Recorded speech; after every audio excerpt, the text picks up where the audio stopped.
Salut à tous les Camerounais de tous bords ce matin. Je venais vous parler du plan franquiste, je vous l'ai promis hier. Et voilà. En fait, je vais aller très droit au but. Voilà le plan franquiste. Le plan franquiste, c'est premièrement, vous savez que Franck Biya n'a jamais occupé une fonction, il n'a jamais une fonction de gestion du pays et tout, à défaut d'exploiter nos forêts, de brader ce que ses parents, ses grands-parents, des générations ont préservé jusqu'à la fin. Aujourd'hui, voilà le soleil qui nous brûle. Voilà les semences qui ne sont plus les mêmes. Voilà tout un ensemble. Et un des plus gros responsables de notre malheur climatique, c'est M. Franck Biya. Eh bien, M. Franck Biya n'a jamais occupé une fonction. J'avais demandé ici, j'ai déjà demandé ici plusieurs fois dans plusieurs vidéos, si quelqu'un connaît la voix de ce bonhomme. Ça, c'est une chose. La troisième des choses, c'est qu'il n'a jamais occupé une fonction de gestion qu'on voit.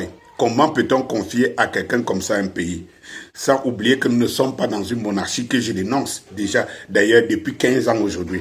Pour ceux qui me connaissent, ils m'ont découvert dans une chanson faite à la CRTV où je dénonçais le système de gouvernance au Cameroun, où je disais que monsieur Paul Biya est le roi de la République. Donc, ok, d'accord. Comme on veut faire passer Franck Biya, parce que lui-même n'a jamais rêvé, il faut le savoir. Lui-même, Franck Biya, n'a jamais rêvé. Et on n'avait jamais pensé avant. Parce que si on avait pensé avant, on devait le jeter depuis comme même simple maire, quelque part au sénateur. De toute façon, ça lui disait absolument rien. C'est quelqu'un qui exploite des forêts, qui est multimilliardaire, et que, pour montrer encore son manque de patriotisme et de nationalisme, a investi dans l'immobilier en Europe et tout. Vous ne pouvez pas me dire quelque chose de producteur que Franck Biya fait au Cameroun. Lui-même n'y a jamais pensé. Sauf que, vers la fin des temps, même M. Biya même n'avait jamais pensé que son fils pouvait le remplacer. Ça, c'est ce qu'on inculque au vieux père au fil des temps qu'il s'en va. Cela veut dire que quoi? Il y a un courant, il y a 3 courants qui naissent au niveau du système. Vous voyez ça dans la politique des Yakuza et de tous les trucs, les caciques de la mafia. C'est-à-dire que le père mourant, tu as des prédateurs. C'est un prédateur qui tourne autour de lui et qui prépare à affûter les armes pour prendre le pouvoir. Et alors, qu'est-ce qui se passe? C'est que il y a des clans. Il y a un clan qui se sent lésé dans la succession.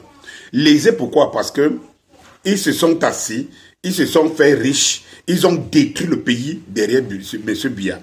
Et ils ne veulent pas perdre les avantages qu'ils ont amassés devant M. Biya. Le pire, c'est qu'ils veulent les continuer.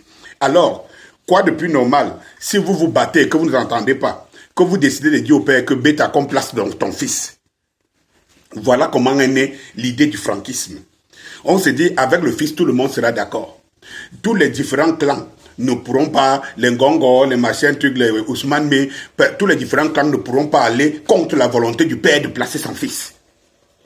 Il faut un dauphin, absolument un dauphin. Donc, comme ils ne s'entendent pas, il faut que, pour que les biaïstes, tous ceux qui se sont enrichis, qui ont les mains sales, les mains de sang, qui ont détruit le pays jusqu'aujourd'hui, pour qu'ils s'en sortent, pour qu'ils continuent à préserver, parce qu'ils ne savent pas. Si c'est Ngongo qui prend le pouvoir, il y a des règlements de compte. N'oubliez pas que tous ces gouvernements qui sont dans les prisons ou à Kondengi sont des gouvernements, pas forcément, il y a des amis de bien dedans, mais que certains des enfants très puissants ont réussi à mettre dedans. Donc il y a un conflit entre tous ces gens-là. Alors qu'est-ce qui se passe?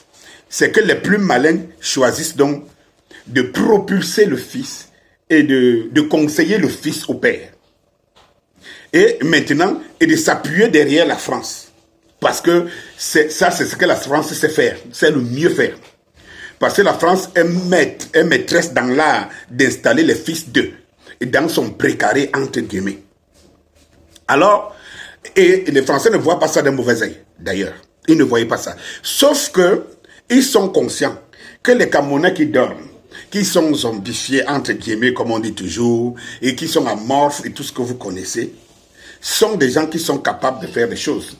Et entre ces Camerounais, il y a des communautés. Donc, les colons se méfient déjà depuis la nuit des temps. Il y a des communautés dont les colons se méfient déjà de ces communautés depuis la nuit des temps. Et qu'ils sentent que ces communautés s'affûtent, plus ou moins, ou alors certaines, et qu'il y a de nouvelles communautés qui ne veulent pas lâcher l'affaire.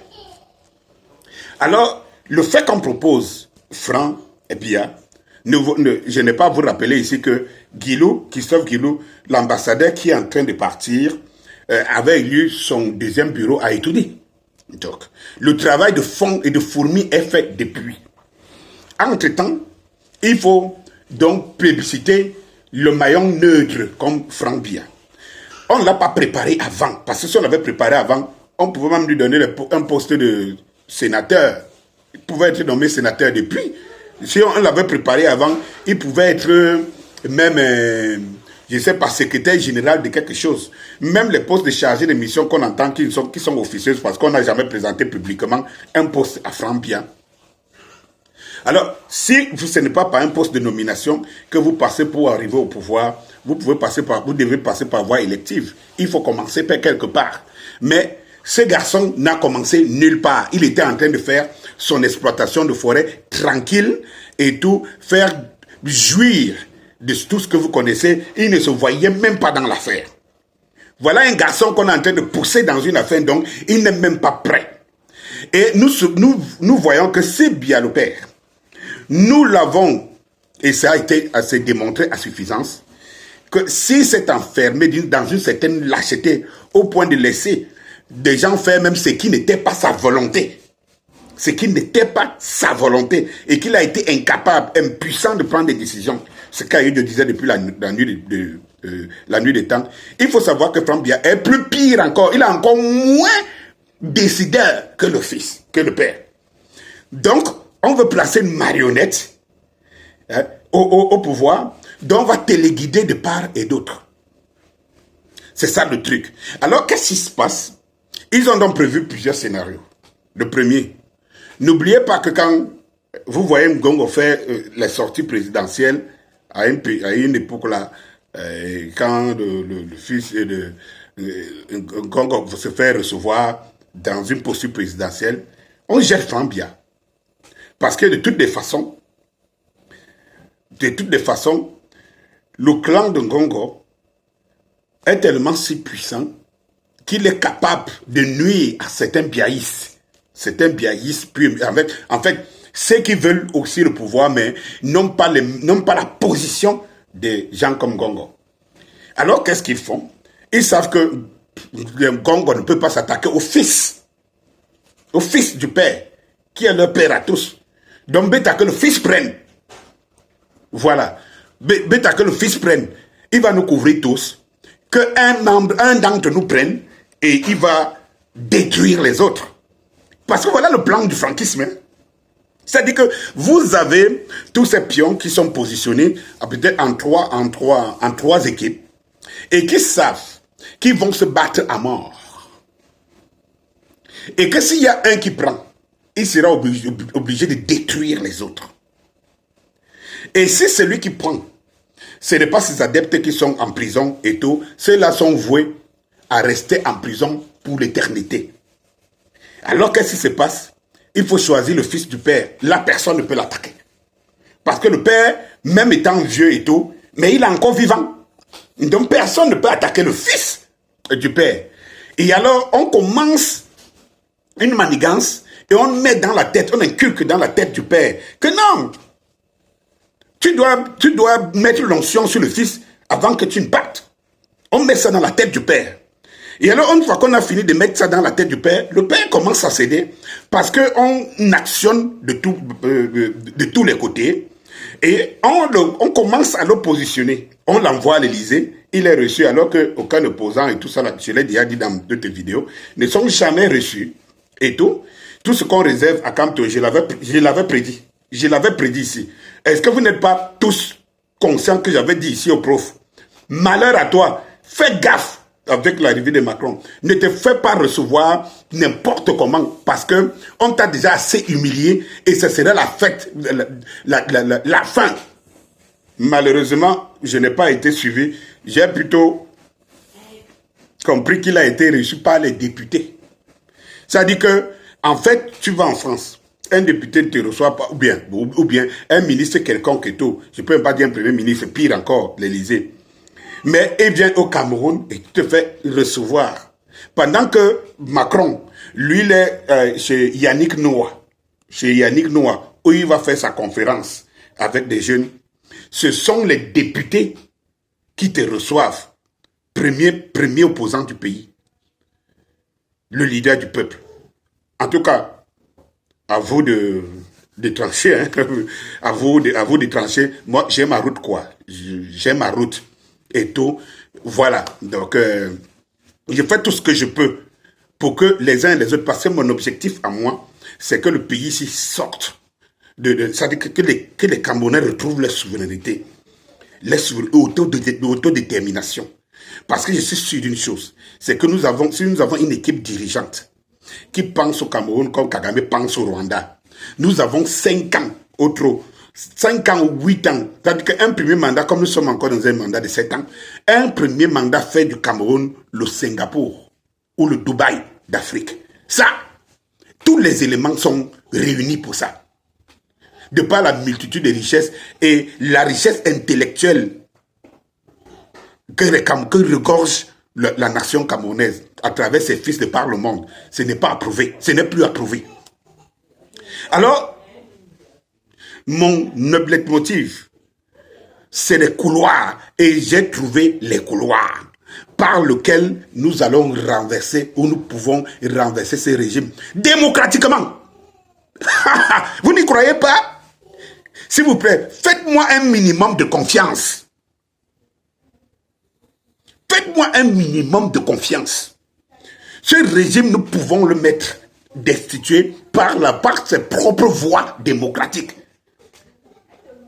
Ou ses propres voies antidémocratiques. Nous pouvons. De même par les unes, nous pouvons le renverser. Mais comment? Parce que tout le monde le dit. Mais personne n'a la formule, la formule. Et la formule, je l'ai déjà enregistrée, même si tu tombes là maintenant là. Dès qu'on va mettre cette formule sur le plateau, comme ça, tout le monde verra que c'est ce que personne n'a pensé depuis au moins ces 20 ans. Si les gens avaient pensé cette formule, c'est que ce régime, on l'a fait manger, même son vol d'élection et tout ce que vous connaissez. Passons dessus très vite. Je voudrais vous dire quelque chose, mes chers frères et sœurs. Une fois que je vous ai fait le panorama de la situation, on a commencé à pousser Franck Biya, à lui dire que, vas-y, son père qui a une petite voix, que même les spécialistes, médecins spécialistes du monde n'ont pas réussi à changer. Et il ne se rend pas compte que son fils n'a même pas de voix. Il n'en a même pas. S'il en a, venez me dire, non? Venez me dire. Ok. Alors, le père commence à voir que c'est vrai de par ses conseillers. C'est vrai, il peut passer. Et puis, la France commence à lui démontrer qu'on peut faire l'affaire. On peut faire l'affaire. Ne voyez pas la comédie que Macron vient faire là-haut, Brachem, Bassiette, et tout. Et c'est tout. C'est ça le truc. Oh, il peut, de l'autre côté, la comédie qu'il allait faire chez Yannick Noah. Ça, c'est de la comédie. Ne voyez pas, c'est la supercherie. Lorsque vous allez voir le même Macron, s'il est encore au pouvoir, en train de descendre au Cameroun pour dire qu'il vient installer le fils Franck Biya, vous allez encore vous étonner que c'est celui qui donnait l'impression qu'il était contre le régime là et tout. C'est le régime là qui les nourrit. C'est ce régime qui les nourrit. Ils n'ont aucune garantie qu'un autre régime venant, s'il ne vient pas de Biya, va les nourrir. Ils sont prêts à mourir pour ça. C'est pour ça qu'ils envoient un général d'armée comme ambassadeur au Cameroun. N'étant pas en guerre, le Cameroun n'étant pas en guerre contre notre pays. C'est pour ça qu'ils envoient un général. Et ils savent que la Russie est à côté, les autres forces sont à côté. Et ils veulent user par derrière de leur pouvoir, même militaire, pour pouvoir installer. Et ils savent qu'ils ne contrôlent plus l'armée. Ils le savent très bien. Je ne sais pas pourquoi les Camerounais n'ont pas espoir. Hein. Mais les Camerounais, je vous dis, c'est pas aujourd'hui que je vous dis, cessez de stresser. Cessez de stresser. Nous avons la formule.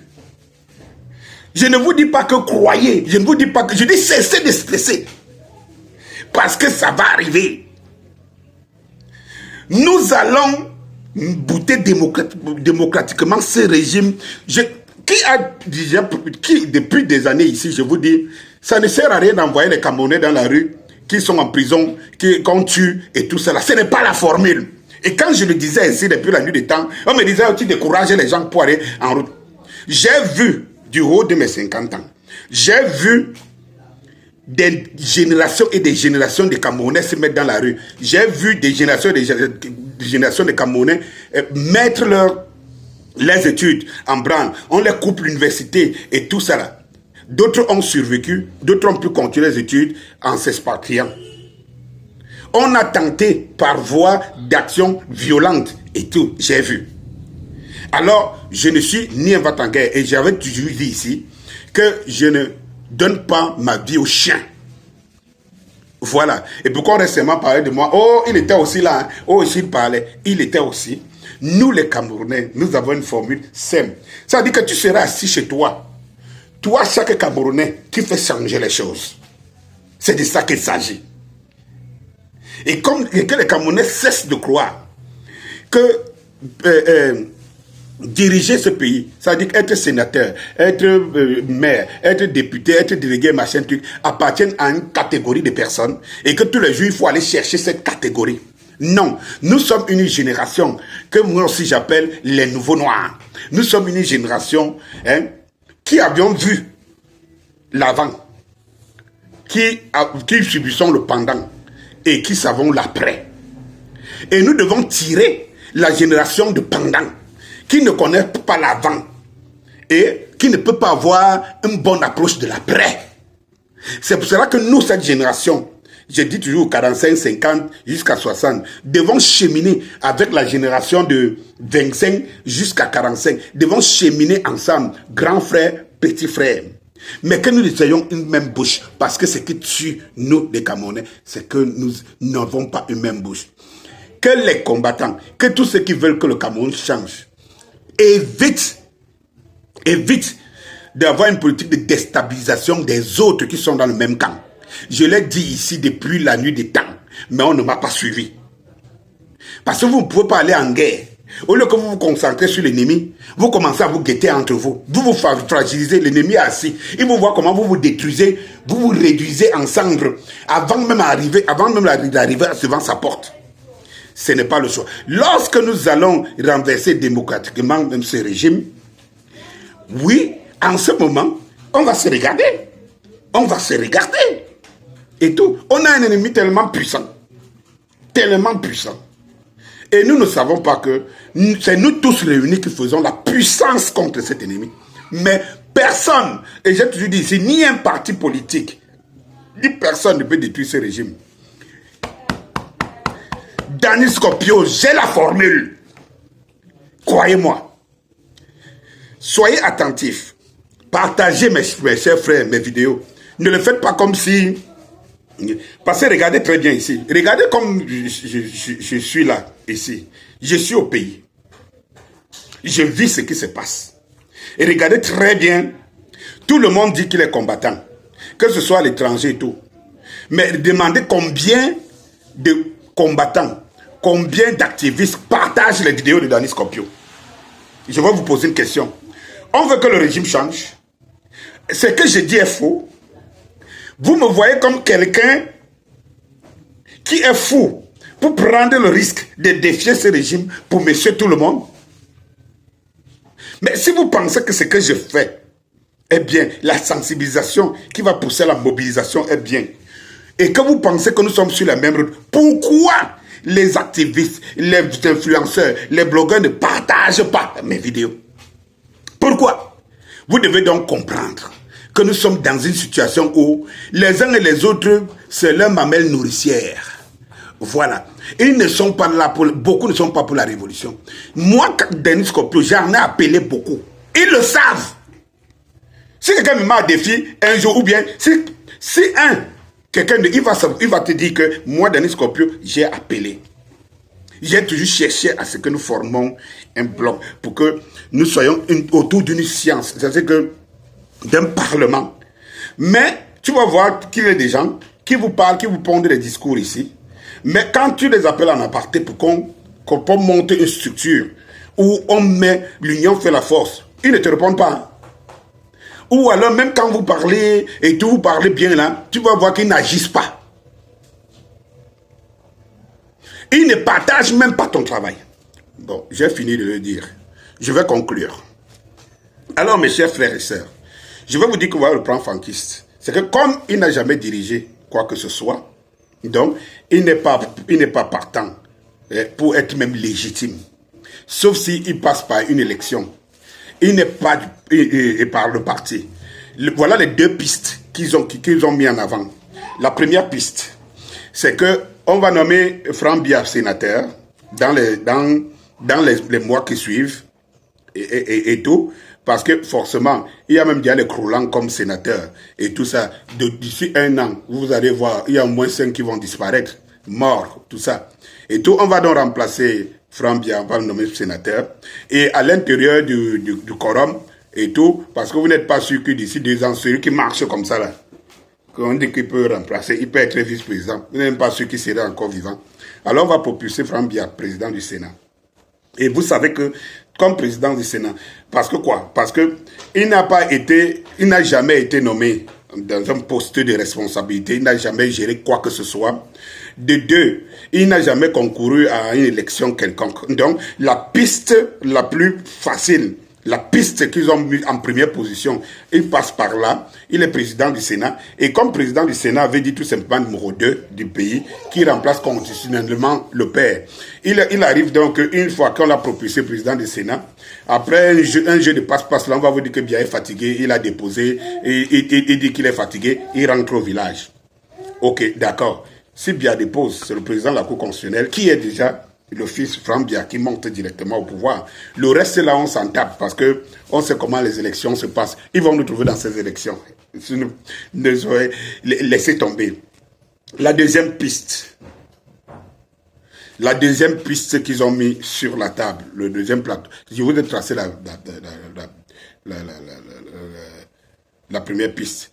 Entre-temps, l'autre piste, c'est qui complète, la deuxième qui complète la première, j'allais commencer par là, c'est celle de prendre Franck Biya et de le nommer à la tête du parti, du RDPC. Et du coup, en tant que l'homme qui est à la tête du parti, on a fait d'une pierre une pierre double. C'est le parti qui dirige le pouvoir. Donc cela veut dire qu'il a la porte de gestion de pouvoir. Et deux, c'est un parti politique. Donc légalement, par voie élective, il peut être élu. Et s'il est propulsé à la tête du parti, comme Ahidjo l'avait fait avec l'UNC. Parce que quand Ahidjo choisit de mettre Biya, c'est là où il réalise que Biya n'est pas dans le parti, dans l'UNC. Et il va demander, on va lui dire qu'il va demander à propulser Biya comme vice-président du parti. Donc directement, lui étant encore président du parti, comme vice-président de l'UNC. Parce que sinon, Biya n'avait pas une voix, bien qu'étant ministre chargé des missions et tout ce que vous connaissez et tout, c'était quand même trop téléguidé, quoi. Alors, on va le nommer parce que qui tient le parti qui tient le pouvoir, parce que c'est pas le parti qu'on investit. Donc, qui tient le parti tient le pouvoir. Donc, qui tient le parti au pouvoir tient le pouvoir. Alors, une fois qu'on l'a mis secrétaire général, président du parti, dans l'ordre de la constitution du RDPC, le président du parti est candidat naturel. Donc, voilà les deux pistes qu'ils ont mis. Donc, si Franck Biya ne passe pas par le Sénat, il est candidat naturel. Si on a réussi à pousser le père ou à créer l'énigme, parce que, n'oublie pas, Fouet Boigny est mort. C'est 9 mois plus tard qu'on a déclaré officiellement qu'il est mort. Donc, cela veut dire qu'on peut continuer à gérer les choses du pays en attendant qu'on négocie derrière pour faire tout le placement. Alors, si Franck Biya est du RDPC et qu'on sait qu'on a muselé, il n'y a pas de gens qui votent, des Camerounais ne votent plus et tout, parce que naturellement, Paul Biya gagne les élections au Cameroun sans voler, compte tenu du fait que les Camerounais ont abandonné les urnes et tout, et il a raison, et je vais les faire rentrer dans les urnes. Et c'est là où le combat sera un combat de titans avec ces régimes. Donc, une fois que ça sera fait, Vous voyez, ça dit que dans les conditions où nous sommes, où le RDPC a les moyens de se déployer dans toutes les localités et tout, et que personne d'autre, où le fichier électoral est géré par une sous-tutelle du RDPC et tout, donc directement Franck Biya devient un candidat. On vous demande par A plus B que Franck Biya devient un candidat et un président de la République. Et puis la chaîne s'annonce et la descente sous terre des Camerounais est actée. Ça ne passera pas, mes chers frères. Ce que j'allais vous dire ce dimanche. Tenez-vous tranquille. Les prochains jours là, mobilisation, les prochains jours seront parce que nous ne devons plus dormir. Que chaque Camerounais qui m'écoute se dise une chose aujourd'hui, qu'il soit prêt. Prêt, je ne veux pas dire à quelqu'un être prêt pour aller dans la rue. Je ne demande pas à quelqu'un d'aller dans la rue. Laissez-moi ma formule. Suivez-moi ce que je vais vous dire. Suivez-moi. Suivez-moi. Et je ne suis pas seul. Mais c'est le nombre qui fera foi. Et nous pouvons. Bon dimanche.